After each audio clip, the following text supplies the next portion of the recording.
Hello and welcome to the analysis of the Hindu newspaper dated November 3rd, 2022. In this video, we are going to talk about two important newspaper articles. Now, this doesn't discard the fact that other articles were not important for the civil services examination. So, here we have presented the list of important newspaper articles which are important for the civil services examination. If this is very clear to you, do consider subscribing to this channel and press the bell notification to get all the updates with this channel. And join us on Telegram to get all the important PDFs important for the civil services examination. If this is very clear to you, let's move ahead to the first important newspaper article. Now, this particular newspaper article is regarding the rhinoceros. Alright, so now in a study, the earlier photographs of the rhinoceros have been analyzed, and a study concluded that the rhinoceros horns are decreasing with time. Their size is decreasing with time. Alright, so now the horns of the rhinoceros may have become smaller over time from the impact of hunting, according to a recent study which analyzed artwork and photographs of the animal spanning more than 5 centuries. Now, what is this particular study? This particular study was published in the latest edition of a magazine named as People and Nature, which is published by the British Ecological Society, and this particular study relied on the repository of images maintained by the Netherlands-based Rhino Research Center. So this particular Rhino Research Center maintains a repository of images, that is a collection of images.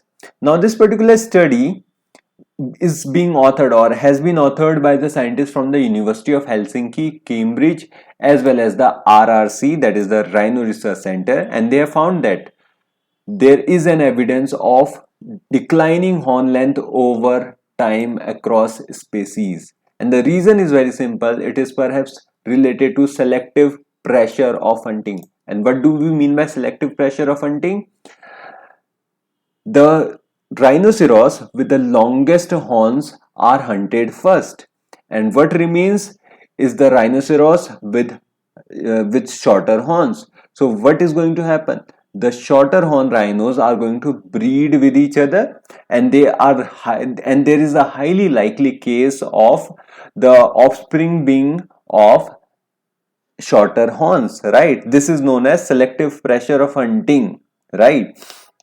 So now what is this indicates? What does this indicate? So this particular study indicates a utility for image-based approaches in understanding societal perceptions of large vertebrates and trait evolution over time, right? So now how the research was conducted? So the research was conducted through the images present in the RRC's repository. So this Rhino Research Center, which is present in Netherlands, has more than 4,000 rhino images, including artistic portrayals from 1481 and photographs of which the earliest was taken in 1862. So now the scientists used this for two research approaches, that is two-stage research process. In the first stage, they studied 3,158 images to assess the changes in the representation of rhinos and human interaction with animal over the 500 years. Then they refined these particular images to just identifying 80 images.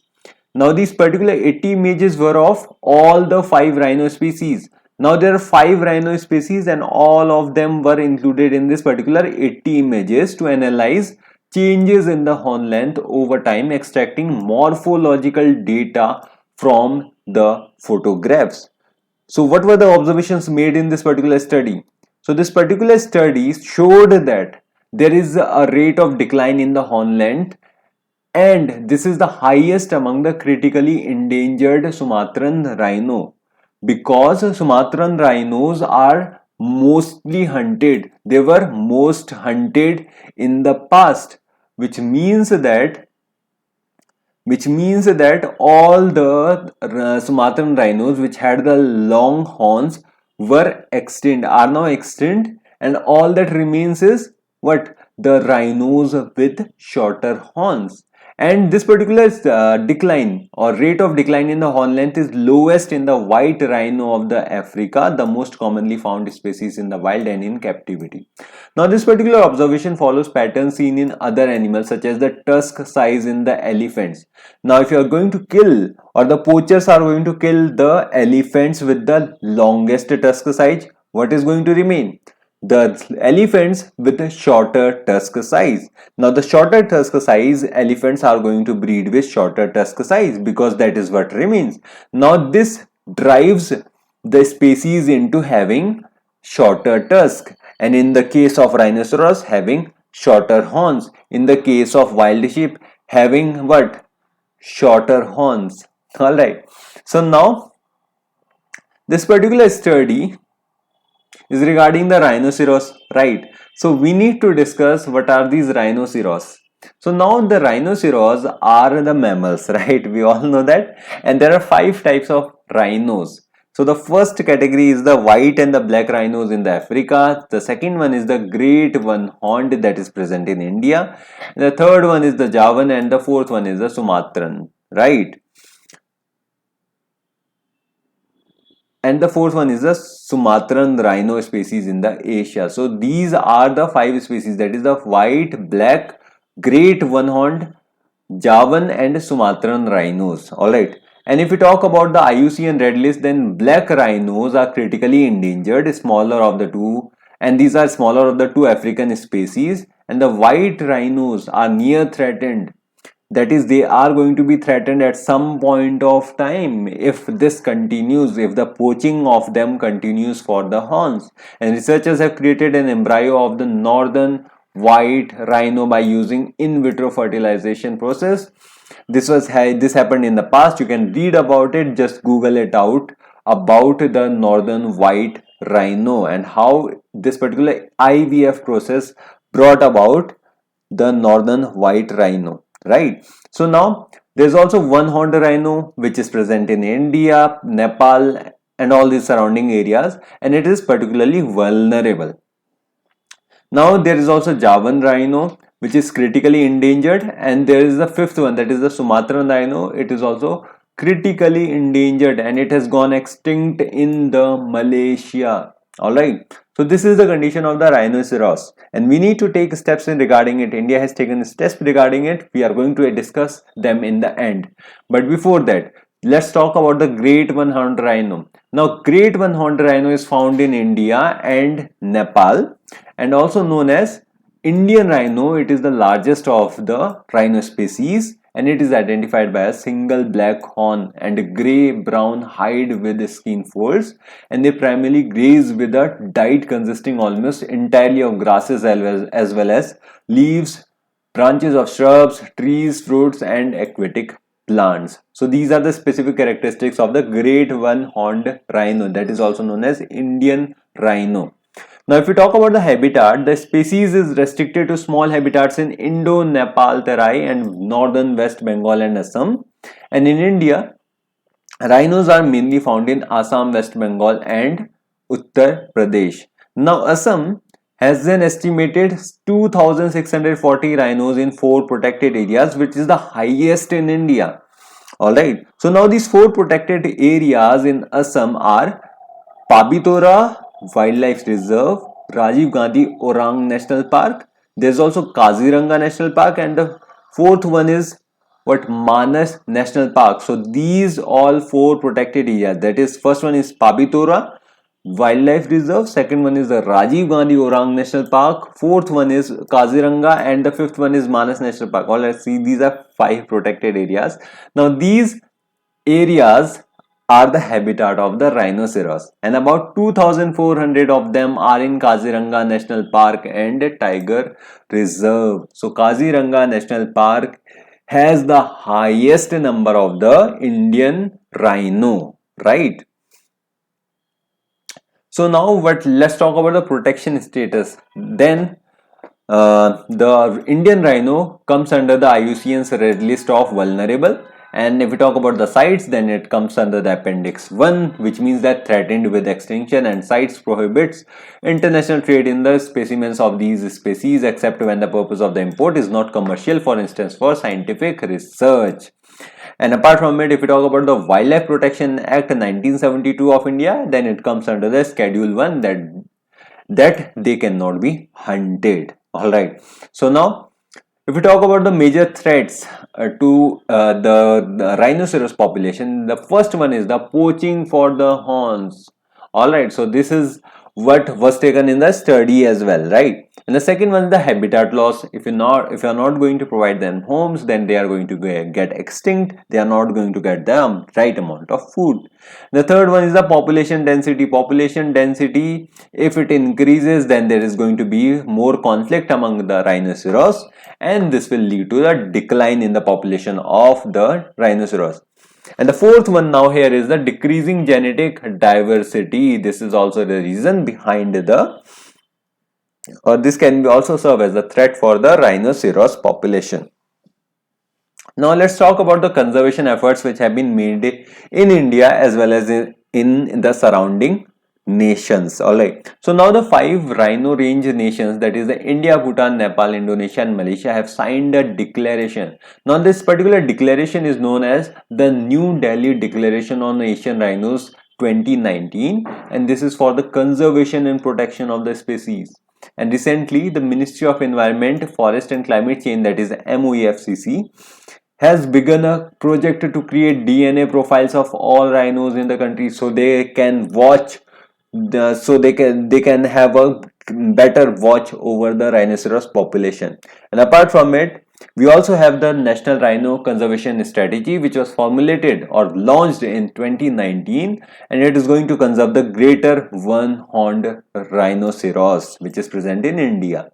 Right, now we also had Indian Rhino Vision 2020, which was launched in 2005, and it was a very ambitious effort, and it was going to attain a wild population of at least 3,000 great one-horned rhinos spread over 7 protected areas in the Indian state of Assam by the year 2020. But the population just increased to 2,640, somewhere around it. So this particular plan cannot be said to be a complete failure, but it turned out to be more of a failure, right? Because if the goal is not achieved, then that plan is a failure.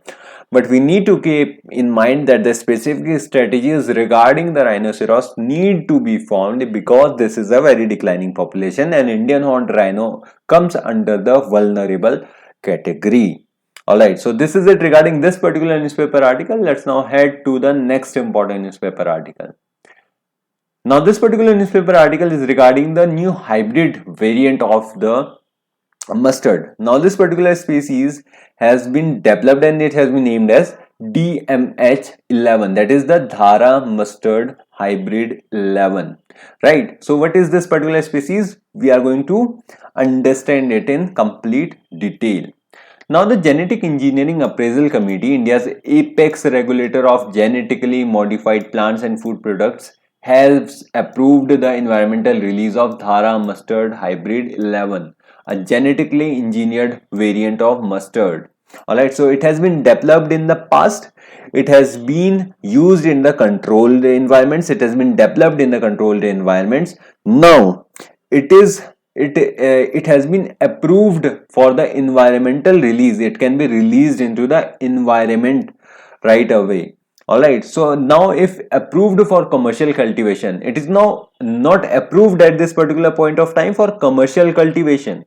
It is to be cultivated under the facilities of the ICR in the fields of the ICAR at this particular point of time.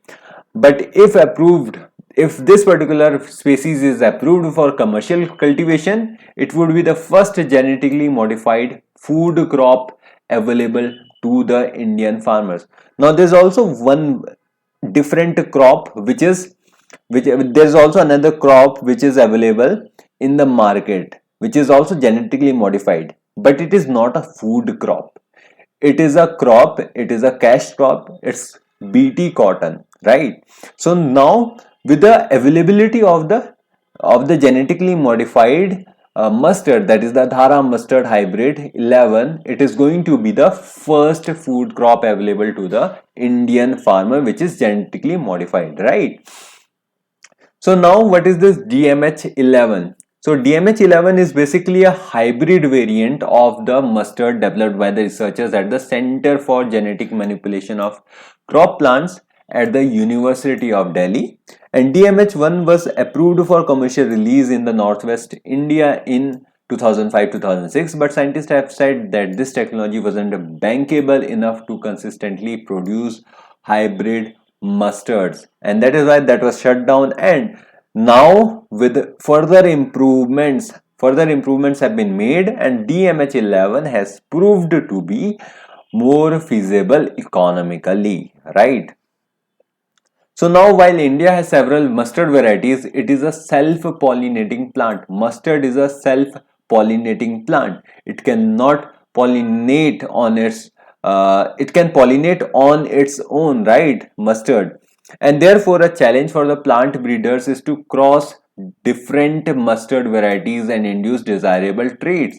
Now the ordinary farmer, because mustard is self-pollinating in nature, it pollinates on its own, it poses a challenge to the farmers or the ordinary people because they cannot cross breed it directly, right? So being able to turn off this self-pollinating trait to enable such crossings and then restoring the trait to enable seed production is how the mustard plant's genes are to be manipulated. So first you have to do what? You have to turn off this self-pollinating trait, and then you are going to crossbreed it.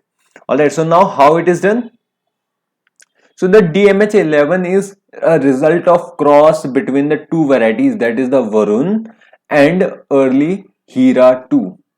Now such a cross wouldn't have happened naturally and was done through after introducing genes from two soil bacterium called Bernays and Burstar. Alright, so now the Bernays in the Varuna induces a temporary sterility. Temporary sterility is provided to the Varuna because of which it can't naturally self-pollinate. Now the Burstar in Hira blocks the effect of the Bernas, allowing seeds to be produced, and that is how by temporarily sterilizing the plant you are going to crossbreed it. All right. So now the result is a DMH11, the cross pollination of what? Varuna and early Hira 2. Now the result of this is DMH11, where 11 refers to the number of generations after which desirable traits manifest, and that not only has better yield but is also fertile in nature. Now DMH11 is a transgenic crop because it uses foreign genes from a different species. Alright, so now the trials conducted over the 3 years by the ICAR, it is not that it happened all of a sudden, approval was given all of a sudden.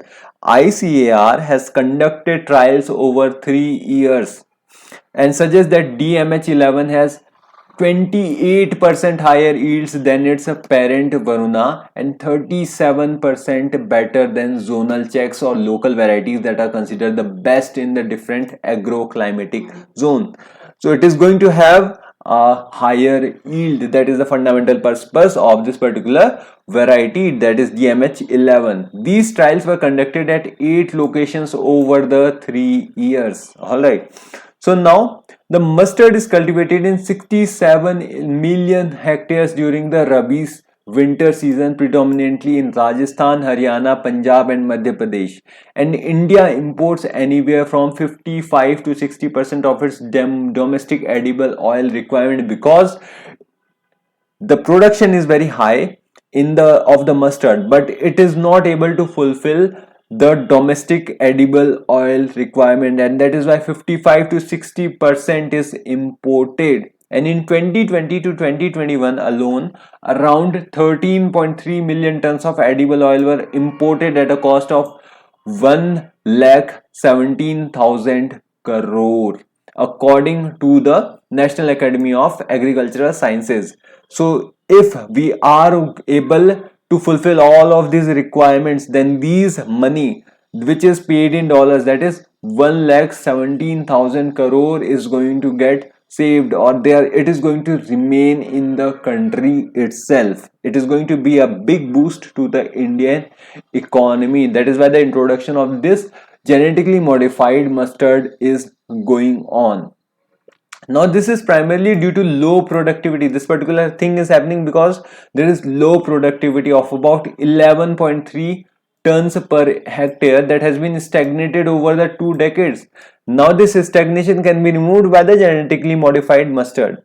And on the other hand, hybrid mustard and rapeseed are the dominant form of oil seeds in Canada, China and Europe. And so the proponents of the genetically modified mustard say that the only way to improve India's productivity is to have more mustard hybrids. We do want more of these particular genetically modified mustards like the DMH11. Now they are proponents of this particular genetically modified crop, but there are also the opponents of it. Now there's a small controversy regarding it. The controversy is twofold. There are two main reasons why the transgenic mustards are a topic of debate. First one is the use of genes that are foreign to the species. Now we do not know about the much of the effects. Scientists know it. We do not know it. The second one is the preparation of the mustard hybrids require the use of another gene called the bar gene that makes it tolerant to the herbicide called glufosinate ammonium. Now the activist groups allege that the GM mustard hasn't been evaluated as a herbicide tolerant crop posing potential risk. Alright, so this has been alleged by the activist. We do not know whether these accusations are right or wrong. We just know that activists are protesting against it, right? And finally the activists allege that or the opponents of the GM mustard oppose that it may dissuade, it may not persuade bees from pollinating the plant, and this could have knock-off environmental catastrophes because a simple thing can lead to a butterfly effect, right? So these are the controversies regarding the GM mustard, but it needs to be kept in mind that GM mustard comes with many of the benefits, so we need to create a balance regarding it, and we do not know what will happen in the future, right? So what is the next for the GM mustard? So the first one is that the government, or specifically the environment ministry, hasn't officially supported GM mustard despite the GEAC body being a body under it. And the second one is currently the only transgenic crop grown in India is BT cotton, which is not a food crop. Now the GM mustard is a food crop, which makes it very difficult to be implemented, right? So now the GEAC go ahead only allows DMH11 to be grown in the fields under the supervision of the ICR, and that will happen for a long period of time. That will happen for some seasons until they are very satisfied with it. And the Indian Agriculture Research Institute has said that the crops would be commercially available after 3 seasons. They are not going to be available right now. And the government has not approved or officially supported it at this particular point of time. So after the 3 seasons, we can see the coming up of the genetically modified mustard. All right, so this is our take on this particular newspaper article. This is what the take has been this is what has been taken up by the Hindu newspaper, and this particular article becomes very important, very significant for the GS paper 3 mains examination as well as for the prelims examination. So you need to know all about the GM mustard, and we have discussed it, right? So you know now what is GM mustard. So this is it regarding this particular newspaper article, and this is it for the day. Thank you from my side. Do like and share the video and subscribe to this channel. Have a good day ahead. Bye.